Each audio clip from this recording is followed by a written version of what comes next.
जय श्री कृष्णा। मैं अंशु शर्मा दिशा चैनल से आप सबका स्वागत करती हूँ। आज हम जानेंगे कि वास्तु पुरुष क्या है और कैसे वास्तुशास्त्र में वास्तु पुरुष को आधार मानकर किसी भी घर के वास्तु की स्थिति को देखा जाता है। तो आइए जानते हैं सबसे पहले हमारे वैदिक ज्ञान के आधार पर वास्तु पुरुष की उत्पत्ति के बारे में क्या कहा गया है।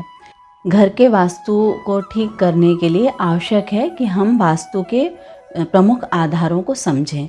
तो वास्तु का जो प्रमुख आधार है वो है वास्तु पुरुष। वास्तु पुरुष की कल्पना करके ही किसी भी घर के वास्तु को देखा जाता है कि वास्तु पुरुष का सिर कहाँ है, पैर कहाँ है। उसी आधार पे आगे वास्तु विशेषज्ञ गणना करते हैं। अब ये वास्तु पुरुष की उत्पत्ति हुई कहाँ से? तो वास्तु पुरुष की उत्पत्ति को जानने से पहले ये जानना आवश्यक है कि हमारे वेदों पुराणों से ये ज्ञान हमें कैसे प्राप्त हुआ है। वैदिक ज्ञान को समझने के लिए सबसे पहले हम ये जानेंगे कि हमारे 4 मुख्य वेद थे। उन वेदों से उपनिषद आए, उपनिषद के बाद पुराणों की रचना हुई। तो वास्तु विज्ञान का जो पुराण है वो है विश्वकर्मा पुराण। विश्वकर्मा पुराण में आपको वास्तु से संबंधित सभी जानकारी मिल जाएंगी।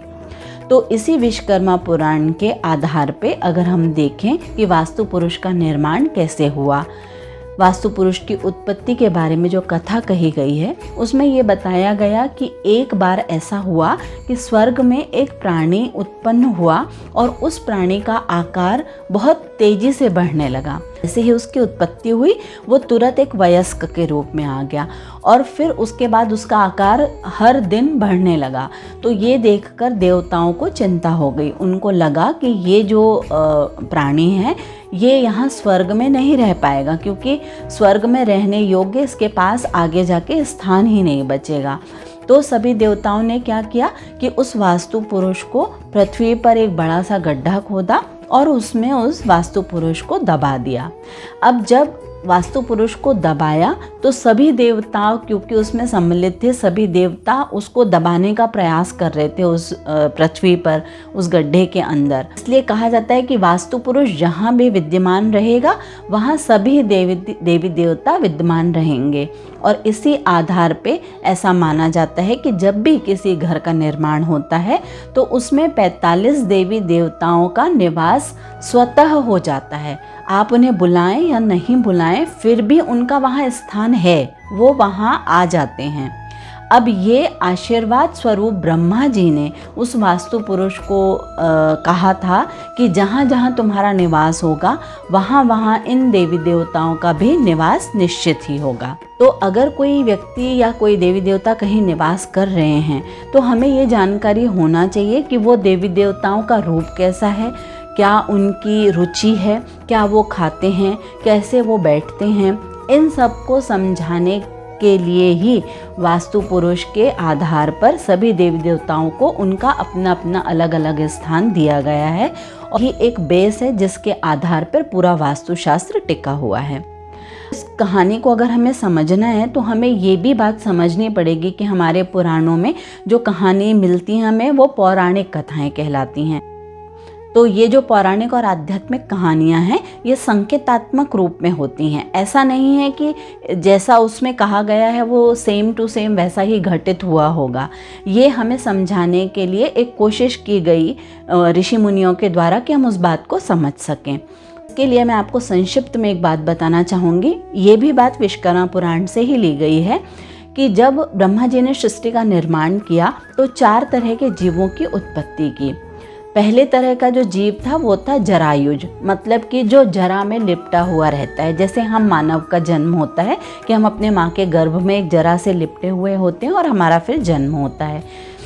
और भी अन्य प्राणी हैं जिनके बच्चे पूर्ण विकसित होके, जरा में लिपटे हुए पूर्ण विकसित होके ही पृथ्वी पर आते हैं।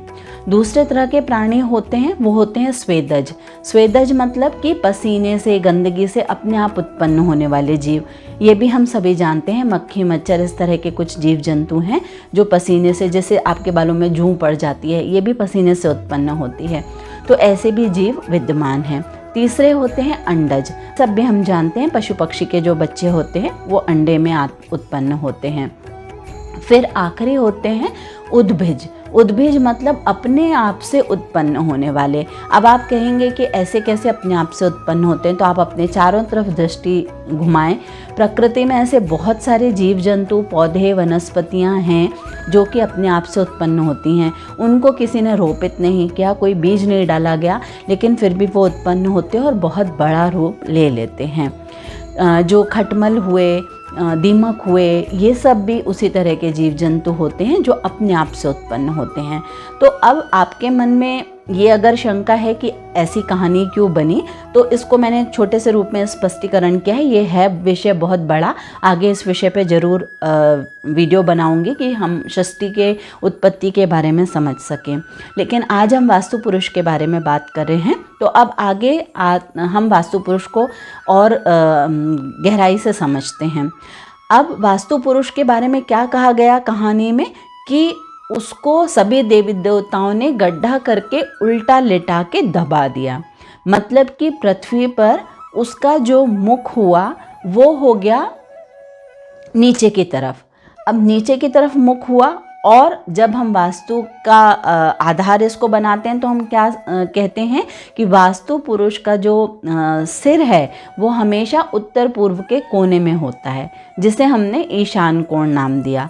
तो अब अगर किसी का सिर ईशान में है, मतलब कि सारी चीज़ें गवर्न कहाँ से होती हैं? हमारे सिर से, मस्तिष्क से। इसलिए कहा जाता है कि ईशान कोण हमेशा साफ सुथरा और अच्छा होना चाहिए, और ईशान कोण की स्थिति को देख के ही पूरे परिवार के या उसके मुखिया के मस्तिष्क में क्या चल रहा है, कैसे चलता है, क्या दूरदर्शिता है उसके अंदर, उसी के आधार पे इन सब बारे में बात की जाती है। और इसीलिए कहा जाता है कि ईशान कोण में गणपति जी को रखना चाहिए, क्योंकि गणपति बुद्धि के देवता हैं, हमें दूरदर्शिता देते हैं। तो ये एक अलग विषय है। इसको हम लोग ईशान कोण के जब हम ईशान कोण को पूरा समझेंगे तब हम इस बारे में बात करेंगे। फिर आगे क्या कहा गया कि देवी देवताओं ने चारों तरफ से उसे दबा दिया। तो अब इसके आधार पे, कहानी के आधार पे क्या बात स्पष्ट बाहर आती है कि एक वास्तु पुरुष है जो पृथ्वी के अंदर है और उसके चारों तरफ देवी देवता निवास कर रहे हैं। एक और बात समझने योग्य है वास्तु पुरुष के बारे में कि अगर हम आज के परिवेश में वास्तु पुरुष को समझें तो आज क्या है परिस्थिति समाज में कि रोज मकान बन रहे हैं, बहुत बहुमंजिले मकान बन गई हैं, फ्लैट के ऊपर फ्लैट बनते चले जा रहे हैं, इतने घर बन रहे हैं, उसके बाद भी रहने की समस्या बनी हुई है।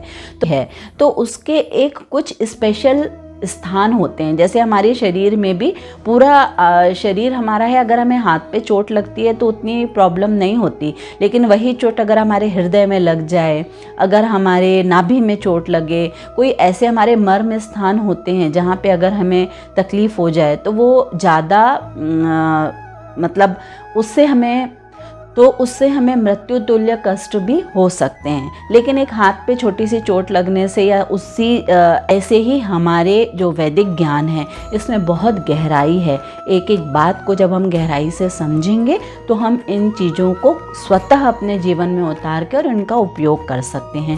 पहले के समय में लोगों को बताने की आवश्यकता नहीं होती थी, क्योंकि बच्चा बच्चा इस ज्ञान से परिचित था। पहले गुरुकुल में शुरू से ही ये सारे ज्ञान बच्चों को दे दिए जाते थे, तो वो इन ज्ञान को रोज के जीवन में उपयोग करते हुए बहुत सामान्य रूप से अपना जीवन व्यतीत करते थे, और हर चीज़ें एकदम नियम के आधार पे होती थी कि यहाँ ये होगा मतलब होगा, घर के मध्य में आंगन होगा मतलब होगा। तो अब वो चीज़ें बदल गई हैं, इसलिए इस ज्ञान को वापस से समझने की ज़रूरत है। तो मेरा प्रयास रहता है कि मैं बहुत सरल रूप में आप सबको सब बातें बताऊं।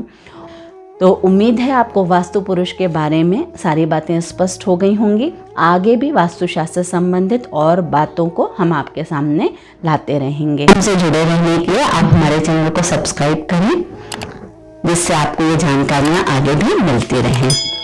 धन्यवाद। जय श्री कृष्ण।